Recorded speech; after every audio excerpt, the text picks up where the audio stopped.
बिस्मिल्लाहिर्रहमानिर्रहीम। अस्सलाम वालेकुम माय यूट्यूब फैमिली, कैसे हैं आप? उम्मीद है खैरियत से होंगे और मैं भी खैरियत से हूँ। अल्लाह पाक आप सबको खुश रखे, अपने हिफ्ज़-ओ-अमान में रखे। तो आज मैंने बनाया था सरसों का साग तड़के वाला, जो कि यमी सा बन के रेडी हुआ था और बहुत डिलीशियस बन के रेडी हुआ था। तो आप इसको बनाएं और ट्राई करें। तो चलते हैं अपनी रेसिपी की तरफ। यहाँ पे मैंने 1 kg साग ले लिया था और जिसको मैंने कटिंग कर लिया था। हाफ़ kg इसमें मैंने पालक ऐड कर दी थी। दोनों चीज़ों को कटिंग करके धो के स्ट्रेनर कर लिया था मैंने। तो यहाँ पे मैंने फ्लेम को ऑन करके ऊपर प्रेशर रख दिया था। हाफ़ कप इसमें मैंने ऑयल का ऐड कर दिया था और फिर इसमें 2 अदद रेड चिली मैंने शामिल कर दी थी और 1.5 टेबल स्पून इसमें मैंने अदरक डाल दिया था और 1 टेबल स्पून इसमें मैंने बारीक बारीक कटिंग करके लहसुन का डाल दिया था। दोनों चीज़ों को ऐड करने के बाद फिर लाइट सा इसे मैं गोल्डन कर लूँगी। तो यहाँ पे मैंने दोनों चीज़ों को गोल्डन करना शुरू कर दिया था। तो यहाँ पे दोनों चीज़ें गोल्डन हो चुकी थी। बिल्कुल लाइट से गोल्डन करेंगे, बहुत डार्क गोल्डन नहीं करेंगे। तो फिर इसमें मैंने कटिंग किया हुआ धुला हुआ साग डाल दिया। तो यहाँ पे मैं थोड़ा थोड़ा करके सारा साग प्रेशर में ऐड कर दूँगी। मेरे पास 10 से 15 सब्ज़ मिर्ची थी जिनको मैंने बारीक बारीक कटिंग कर लिया था। ये साग स्पाइसी बनाए तो बहुत यमी सा बन के रेडी होता है। तो यहाँ पे मैंने मिर्ची भी डाल दिया, हाफ़ टेबल स्पून नमक और 1 टेबल स्पून इसमें मैंने red chilli powder, half tablespoon इसमें मैंने चिली फ्लेक्स और हाफ़ टेबल स्पून ही इसमें मैंने हल्दी पाउडर ऐड कर दिया था। तमाम स्पाइसेस आप अपने टेस्ट के अकॉर्डिंग डाल लें, कम या ज़्यादा कर सकती हैं। तमाम स्पाइसेस डालने के बाद इसको मैंने अच्छी तरह से मिक्स कर लिया था। बहुत अच्छे तरीके से इसको मिक्स कर लेंगे ताकि स्पाइसेस सारे साग में मिक्स हो जाए। तो प्रेशर मेरा यहाँ पे छोटा था लेकिन साग ज़्यादा था और फिर मैंने दूसरी तह भी इसके ऊपर और साग की लगा के इसको भर लिया था और इसके ऊपर ढक्कन दे के 25 मिनट के लिए मैंने स्टीम पे छोड़ दिया था।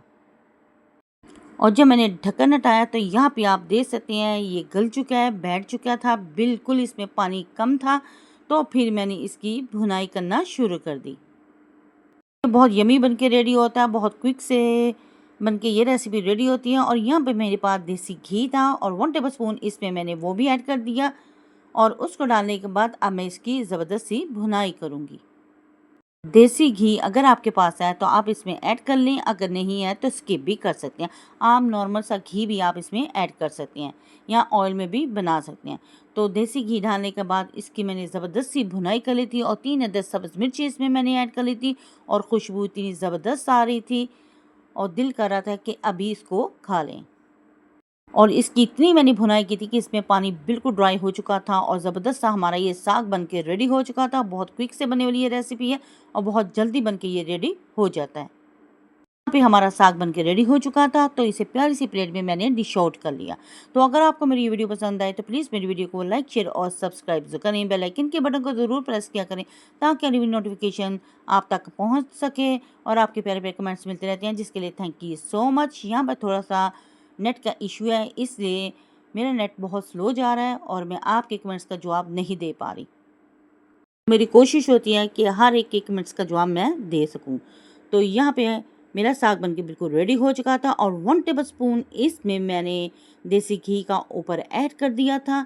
ये फ्रेश घी था, मैंने घर पे बनाया था और फ्रिज में रखा हुआ था, जो कि जम चुका था और मैंने स्पून की मदद से इसको निकाल के इसके ऊपर डाल दिया था। फ्रेश दूध की मलाई से देसी घी बनाएं और बहुत खुशबूदार बन के रेडी होता है। और सब्ज़ मिर्चों के साथ इसे मैंने गार्निश कर लिया था और ये साग हमारा बहुत यमी यमी सा बन के रेडी हुआ था और आप इसे परांठे के साथ ले सकते हैं। माशाल्लाह माशाल्लाह हमारा साग बन के रेडी हो चुका है और देखने में जितना प्यारा लग रहा है, खाने में उतना ही यमी बन के रेडी हुआ था।